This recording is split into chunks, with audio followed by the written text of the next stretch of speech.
ఈరోజు సిద్దిపేట మార్కెట్ యార్డ్లో కందుల కొనుగోలు కేంద్రాన్ని ప్రారంభించడం జరిగింది. కందులకు 8,000 రూపాయల మద్దతు ధరను కేంద్ర ప్రభుత్వం నిర్ణయించింది. దాని ప్రకారంగా రైతు సోదరులందరూ కూడా ఈ కొనుగోలు కేంద్రాన్ని ఉపయోగించుకోవాలని చెప్పి కోరుతా ఉన్నాం. మధ్య దళారులకు అమ్మి రైతులు నష్టపోవద్దని రైతు సోదరులందరూ కూడా ఈ అవకాశాన్ని సద్వినియోగం చేసుకొని ఎంఎస్పీని పొందవలసిందిగా రైతులందరికీ విజ్ఞప్తి చేస్తూ ఉన్నాం. ముఖ్యంగా మన దేశంలో ఇప్పటికే పప్పు దినుసులు సరిపడా ఉత్పత్తి కాకపోవడం వల్ల ప్రతి సంవత్సరం విదేశాల నుంచి పప్పు దినుసులు మన దేశం దిగుమతి చేసుకుంటూ ఉంది. ఇలా ఆయిల్ కానీ పప్పు దినుసులు కానీ మన దేశ అవసరాలకు సరిపడే ఉత్పత్తి మన దేశంలో జరగడం లేదు.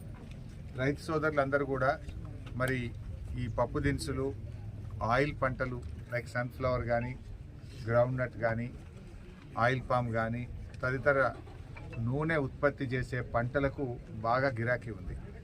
అందుకే కేంద్ర ప్రభుత్వము రాష్ట్ర ప్రభుత్వాలు ఈ పప్పు దినుసుల ఉత్పత్తిని ప్రోత్సహించాలని నూనె గింజల ఉత్పత్తిని ప్రోత్సహించాలని రైతులకు మద్దతు ధర ఇచ్చి ఈ కొనుగోలు కేంద్రాలు ప్రారంభించడం జరుగుతూ ఉంది. రైతు సోదరులందరూ కూడా దీన్ని సద్వినియోగం చేసుకోవాలని చెప్పి విజ్ఞప్తి చేస్తూ ఉన్నాం. పంట మార్పిడి కూడా అవసరం. వరుసగా వరి పంట వేయడం వల్ల అప్పుడప్పుడు ఉత్పత్తి తగ్గుతూ ఉంది. అందువల్ల రైతు సోదరులు పంట మార్పిడి విధానాన్ని కూడా ఉపయోగించుకోవాలి.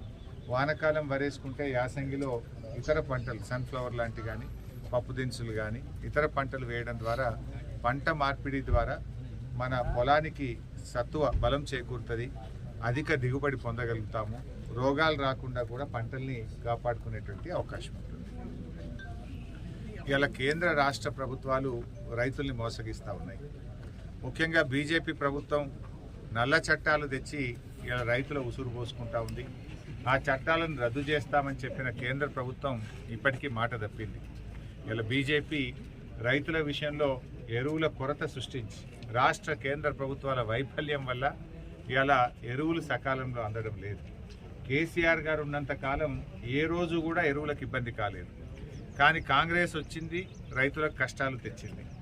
మళ్ళీ ఎరువు బస్తాల కోసం చెప్పులు లైన్లో పెట్టుడు, చలిలో పొద్దున్నే 3 గంటలకు వచ్చి లైన్లలో నిలబడేటువంటి చీకటి రోజులను కాంగ్రెస్ తెచ్చింది. ఇలా రైతాంగానికి ఎరువులు సరఫరా చేయడంలో కేంద్ర రాష్ట్ర ప్రభుత్వాలు పూర్తిగా ఫెయిల్ అయిపోయినాయి. ఇలా సబ్సిడీ తగ్గించాలని ఒక కుట్రతోని ఈ కృత్రిమమైనటువంటి ఎరువుల కొరతను సృష్టిస్తూ ఉన్నారు. అంటే ప్రభుత్వాలు రైతుల మీద భారం వేసే విధంగా ఎరువులు దొరకకపోతే రైతులు ఏం చేస్తున్నారు, ఇతర అధిక రేటు కలిగినటువంటి ఎరువులను తెచ్చుకోవడము, లిక్విడ్ ఎరువులను తెచ్చుకొని రైతుల మీద అధిక భారం పడతా ఉంది, ఎక్కువ డబ్బులు ఖర్చు పెట్టాల్సి వస్తూ ఉంది. ఇవాళ ముఖ్యంగా ఎందుకు యూరియా సరఫరా చేయకపోతున్నారు? అసలు యూరియా ఇవ్వకుండాంత చేతగాని ప్రభుత్వం అయిపోయింది. ఇప్పుడు 10 ఏళ్ల కేసీఆర్ గారి పాలనలో ఎరువు బస్తాలకు ఏనాడు కూడా ఇబ్బంది రాలేదు. ఇప్పుడు పోయిన వానకాలంలో ఎరువులకు ఇబ్బంది అయింది, ఇప్పుడు యాసంగిలో కూడా ఎరువులకు తీవ్రమైన ఇబ్బంది కలుగుతూ ఉన్నది. సో ఇది ముఖ్యంగా బఫర్ స్టాక్ మెయింటైన్ చేయకపోవడం వల్ల కేంద్ర ప్రభుత్వం కావాలనే సబ్సిడీ తగ్గించుకోవడానికి ఇలా రైతుల మీద ఈ కుట్రలు చేస్తూ ఉన్నారు. మరి ముఖ్యంగా ఈరోజు ఫిబ్రవరి నెల వచ్చేసింది, ఇంతవరకు రైతులకు రైతు బంధు పడలేదు. అసలు కాంగ్రెస్ ప్రభుత్వానికి ఒక విధానమే లేదు. కాంగ్రెస్ పద్ధతికి ప్రభుత్వానికి ఒక విధి విధానము, ఒక డైరెక్షన్ లెస్ అయిపోయింది. ఒక రైతులు భరోసా కోల్పోయారు, రైతులు నమ్మకాన్ని కోల్పోయారు, రైతులు ఈ ప్రభుత్వం మీద విశ్వాసాన్ని కోల్పోయారు. ఎకరానికి 15,000 రైతు బంధు ఇస్తామన్న ప్రభుత్వం ఇవాళ 2 పంటలకు రైతు బంధు ఇచ్చింది, 2 పంటలకు రైతు బంధు ఎగ్గొట్టింది. ఒకసారేమో 3 ఎకరాల వరకే ఇచ్చిండ్రు, పై రైతులకు ఇవ్వనే లేదు. మరి ఇప్పుడు యాసంగికి అసలు ఉలుకు లేదు, పలుకు లేదు. కేసీఆర్ గారు ఉన్నప్పుడు డిసెంబర్ నెలలోనే రైతు బంధు డబ్బులు పడేవి. ఇప్పుడు ఫిబ్రవరి నెల దగ్గరికి వచ్చినా కూడా ఇప్పటికీ రైతు బంధు పడలేదు. నాట్లయిపోయింది, కలుపు తీసి ఎరువులు వేస్తున్నారు. మరి పెట్టుబడి సహాయానికి అర్థమే లేదు. పెట్టుబడి ఎప్పుడు పెడతాం? దుక్కి దున్నడానికి పెడతాం, నాట్లు వేయడానికి పెడతాం, కలుపు తీయడానికి పెడతాం, ఎరువులు వేయడానికి పెడతాం. ఇప్పుడు దుక్కి దున్నుడైపోయింది, నారు ఓసుడైపోయింది, నాట్లు వేసుడైపోయింది, కలుపు తీసి ఎరువులు వేసే టైం వచ్చినా కూడా ఇంకా రైతు బంధు పడతలేదు. నాడు కేసీఆర్ గారు ఉన్నప్పుడు కరోనా వచ్చినా రైతు బంధు సకాలంలో పడ్డది. పెద్ద నోట్ల రద్దయినా ఆర్థికంగా ఇబ్బందులు వచ్చినా సకాలంలో రైతు బంధు పడ్డది. కానీ ఇవాళ కాంగ్రెస్ పాలనలో ఒక భరోసా లేకుండా పోయింది. పేరుకే రైతు భరోసా, కానీ రైతులకు భరోసా లేదు. రైతు భరోసా పడుతుందా పడదా, పడితే ఎప్పుడు పడుతుంది, ఎంతమందికి పడుతుంది, ఇవాళ వరకు ప్రభుత్వంలో ఒక స్టేట్మెంట్ లేదు. కేసీఆర్ గారు ఉన్నప్పుడు ఎదురు చూడాల్సిన అవసరమే లేదు. డిసెంబర్ వచ్చిందంటే ఫోన్లన్నీ టింగు టింగున మోగేటి. సకాలంలో రైతులందరికీ రైతు బంధు పడ్డది. ఒక భరోసా ఉండేనాడు. ఇవాళ ఈ రైతు భరోసాకు భరోసా లేకుండా అయిపోయింది ఈ కాంగ్రెస్ పాలనలో. ఎప్పుడు ఇస్తారు రైతు భరోసా? 15,000 ఇస్తారా, 12,000 ఇస్తారా, ఎప్పుడు ఇస్తారు, ఎన్ని ఎకరాలకు ఇస్తారు? ఇంతవరకు డైరెక్షన్ లేదు ప్రభుత్వానికి. మరి పెట్టుబడి అంతా పెట్టినాక మళ్ళీ అన్ని మిత్తిల మీద పడతాయి కదా. 5 రూపాయల వడ్డీకి 3 రూపాయల వడ్డీకి తెచ్చి ఇప్పుడు నాట్లు వేసుకుంటే ఆ వడ్డీల మీద పడతాయి కదా రైతులకు. రుణమాఫీ చేయకపోతుంది, రైతు భరోసా ఇవ్వకపోతుంది, బోనస్ పైసలు ఇంకా పడకపోయాయి. ఇప్పుడు ఈ వానకాలం బోనసు ఇంతవరకు పడలే. పోయిన యాసంగి బోనసు 1,100 కోట్లు పెండింగ్ ఉన్నది. ఈ వానకాలం బోనసు సగం మందికి పడ్డది, ఇంకా సగం మందికి పడలేదు. ఎప్పుడు ఇస్తారు వానకాలం బోనస్? సివిల్ సప్లైస్ మంత్రికి పట్టింపు లేదు, వ్యవసాయ మంత్రి అంతకంటే లేదు.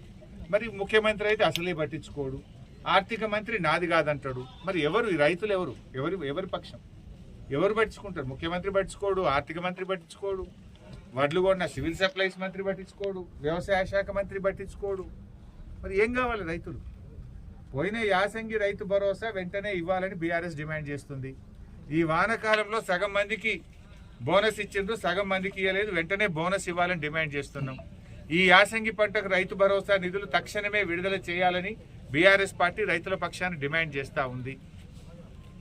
ఇప్పటికైనా ఎరువులు ఇబ్బంది లేకుండా సకాలంలో రైతులకు ఎరువులు అందించాలని కూడా బీఆర్ఎస్ పార్టీ డిమాండ్ చేస్తుంది.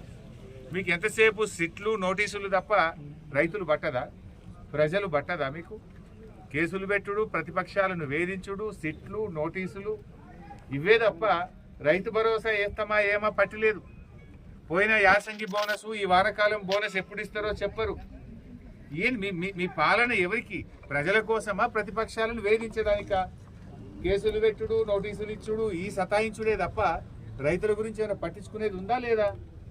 ఇవాళ మెదక్ జిల్లాలో రైతులకు నీళ్లు బంద్ పెట్టారు, బీర్ ఫ్యాక్టరీలకు నీళ్ళు ఇస్తారు. 70,000 ఎకరాలకు సింగూరు ప్రాజెక్టు కింద 40,000 ఎకరాలు, గణపురం ప్రాజెక్టు కింద 30,000 ఎకరాలు, 70,000 ఎకరాలకేమో క్రాప్ హాలిడే ప్రకటించారు. ఏమైందా అంటే సింగూరు ప్రాజెక్టు రిపేర్ ఉన్నది, నీళ్లు కమ్మున్నాయి అన్నారు. మరి నీళ్లు కమ్ముంటే బీర్ ఫ్యాక్టరీలకు ఎందుకు ఇస్తుండ్రు? బీరు ఫ్యాక్టరీలకు నీళ్లు ఇవ్వడానికి మాత్రం నీళ్లు ఉంటాయి, మా యాసంగి పంటకు రైతుకు నీళ్లు ఉన్నాయా? అంటే ఎవరు మీ ప్రాధాన్యత? బీరు ఫ్యాక్టరీల ఓనర్లు మీకు ఇచ్చే కమిషన్లకో లంచాలకో నీళ్ళు ఇస్తుండ్రా? ఎందుకంటే గరీబోళ్ళు మా రైతులు లంచాలు ఇయ్యరు, మా రైతులకు నీళ్ళు ఇస్తే మీకేం దొరకాయని ఇస్తలేరా? ఎందుకు ఇస్తలేరు రైతులకు? రైతులకు లేని నీళ్లు బీరు ఫ్యాక్టరీలకు ఎక్కడికి వెళ్ళి వచ్చినాయి? రైతులు అడిగితేనేమో క్రాప్ హాలిడే, నీళ్లు లేవు, రిపేర్ ఉందంటివి. ఇవాళ ఎక్సైజ్ శాఖ కార్యదర్శి జిల్లాకు వచ్చి ఇరిగేషన్ అధికారులకు, కలెక్టర్కు బీర్ ఫ్యాక్టరీలకు మాత్రం నీళ్లు ఆగద్దు, ఫుల్గా నీళ్లు ఇవ్వండి, బీర్ ఫ్యాక్టరీలు మంచిగా చూసుకోండి అని చెప్తుండ్రు. మరి